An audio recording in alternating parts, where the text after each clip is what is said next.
बस औरतों के हवाले से पैगाम सुना देता हूँ, सिर्फ 3 पैगाम सुनाऊंगा, मेरे हिस्से का जलसा मुकम्मल हो जाएगा। सुनने के लिए तैयार हैं? हाथ उठा दीजिए इंशाअल्लाह। बड़ा खूबसूरत जलसा तेजी के साथ निकल गया, मुझे भी पता नहीं चला, आपको भी पता नहीं चला। मैं दुआ करता हूँ अल्लाह आपकी जवान बेटी की आबरू की हिफाजत फरमाए, ईमान की हिफाजत फरमाए।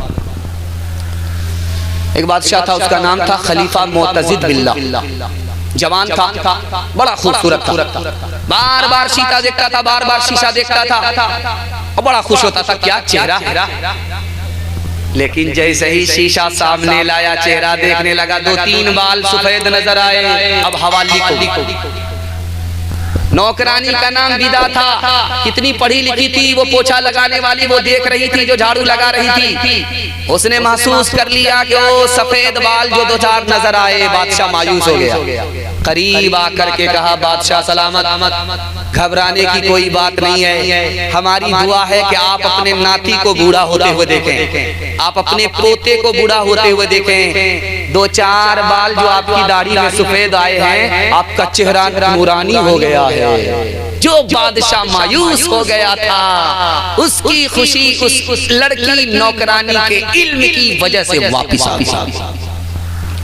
एक बादशाह था, उसका नाम था सुल्तान हमीद। ये तुर्की का आखिरी बादशाह। इसका स्टाइल अलग था। जब ये दोपहर में खाना खाता था तो घर से बाहर निकल जाता था, बाग बगीचे में आता था, फूल का बिस्तर लगता था और फूल का बिस्तर लगाने वाली नौकरानी जीनत है, वो फूल का बिस्तर लगा रही। बादशाह को अभी आने में देर है, सोचा कि फूल के बिस्तर पर रोज बादशाह सोता है, इसका मजा कैसा होता। बादशाह को आने में देर है, थोड़ी देर सो करके देखना चाहिए। लड़की थकी हुई है, जैसे ही फूल के बिस्तर पर सोई, आंख लगी। बादशाह आगे देखा कि नौकरानी बादशाह के बिस्तर पर कमर से कोड़ा निकाला, बरसाना शुरू किया। लड़की हंस भी रही है, लड़की रो भी रही है। बादशाह ने पूछा कि ओ लड़की, तुम्हारा रोना तो हमको समझ में आ रहा है, लेकिन तुम हंस क्यों रही हो?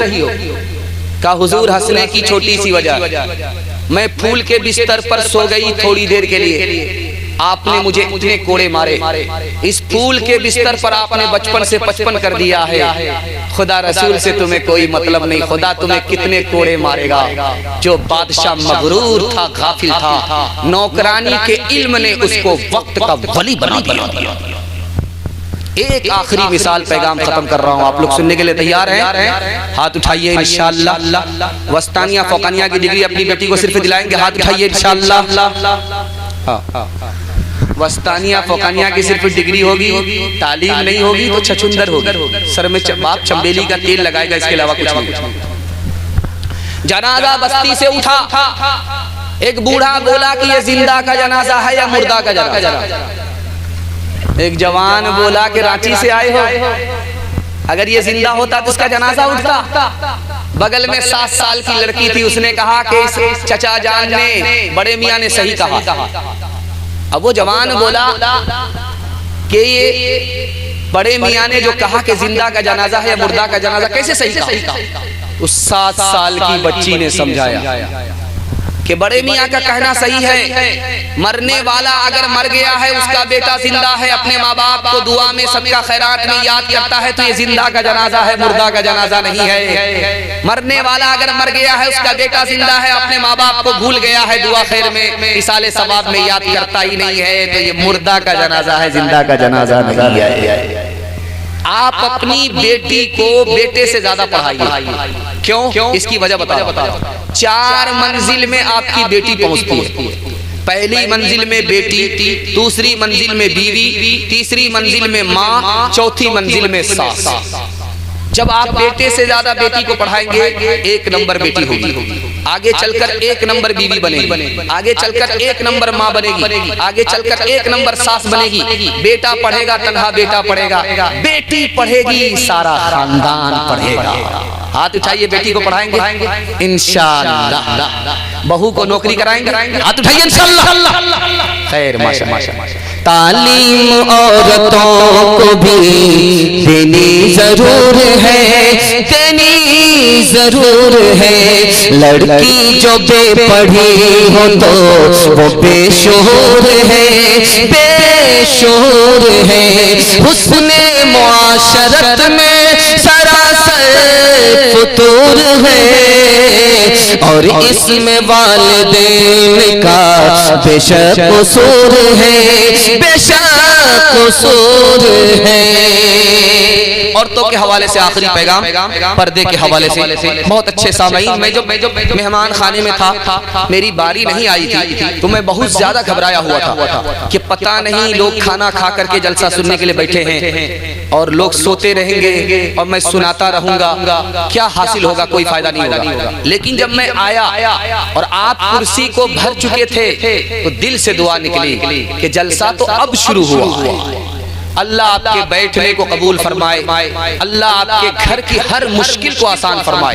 5 मिनट का सिर्फ मेरे हिस्से का जलसा बाकी रह गया। सुनने के लिए तैयार हैं? हाथ उठा दीजिए इंशाअल्लाह। अमल मरने के बाद होगा, हाथ उठाइए इंशाअल्लाह। खैर, माशाअल्लाह। ध्यान से सुनिएगा, बिल्कुल आप बेदार हो चुके हैं। बेदारी जितनी आनी थी उससे ज्यादा आप बेदार हो चुके। कबूलियत की घड़ी में आसमान पर खुदा आ चुका है। मैं अपनी माँ बहनों के लिए दुआ करता हूँ, अल्लाह उनके ईमान की हिफाजत फरमाए, उनकी आबरू की हिफाजत फरमाए। तजर्बे की बात सुनिएगा, मोती होता है, मोती वो सोना से भी ज्यादा कीमती होता है, चांदी से भी ज्यादा कीमती होता है। जानते हैं क्यों? उस मोती के अंदर पानी होता है। पानी है मोती में, तो मोती सोना से भी ज्यादा कीमती, चांदी से भी ज्यादा कीमती। और वो पानी जो मोती के अंदर था वो निकल गया तो उस मोती की कोई कीमत नहीं, फूटी कौड़ी में भी कोई नहीं खरीदता। जब औरत के अंदर हया होती है तो औरत से बढ़कर दुनिया की कोई बेहतर दौलत हो नहीं सकती। जब औरत के अंदर से हया निकल जाती है जैसे मोती से पानी, तो वो औरत दुनिया की सबसे बड़ी मुसीबत होती है।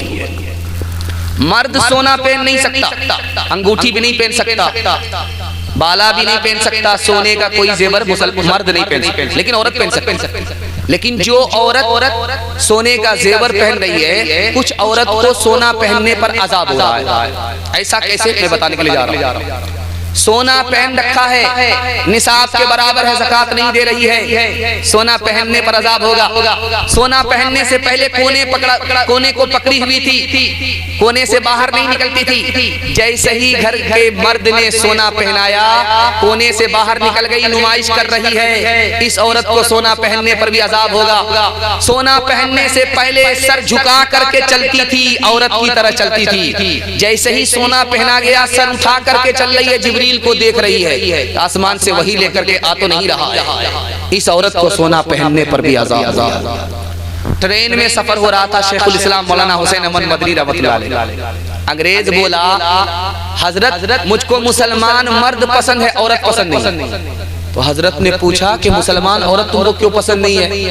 कहा जैसे कफन में मुर्दा लिपटा हुआ होता है, ये औरत बुरके में लिपटी हुई होती है। जैसे मुझको मुर्दा पसंद नहीं, उसी तरह मुसलमान औरत पसंद। तो हजरत ने कोई जवाब नहीं दिया, चाकू निकाला, नींबू काटा और गिलास में गार करके शरबत बनाया। जब पीने लगे तो अंग्रेज से कहा, मैं अपना शरबत पी रहा हूँ और नींबू कटने की वजह से आपके मुंह में जो शरबत पैदा हुआ वो आप पी। तो अंग्रेज बोला, हजरत आप बिल्कुल सही कह रहे हैं। जब सामने नींबू कटता है, देखने वाला देखता है तो मुंह में पानी आ जाता है। तो हजरत ने मौके का चौका मारा। जब औरत बेपर्दा आपे से बाहर सड़क पर आती है तो आवारा लोगों के मुंह में पानी आ जाता है। इसलिए हम अपनी औरत को पर्दे के अंदर रखते हैं, पर्दे से बाहर नहीं रखते। इंशाअल्लाह अपनी औरत को पर्दे के अंदर रखेंगे, ईमान की आबरू की हिफाजत करेंगे इंशाअल्लाह।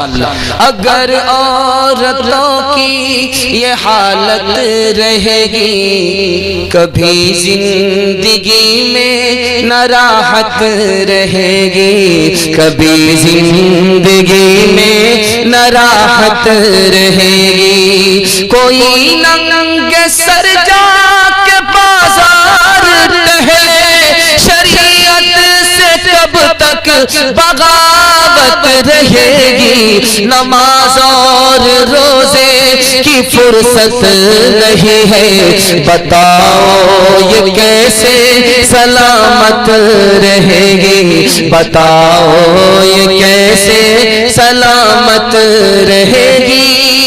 आखिरी पैगाम माँ बाप के हवाले से आप लोग सुनने के लिए तैयार हैं? तो आपको मैं मसनद रसूल पर बैठ करके नबी की जबान जमानत दे रहा हो कि माँ बाप अगर आपके जिंदा है तो खिदमत कीजिए, 3 चीजों में अल्लाह इजाफा करेगा।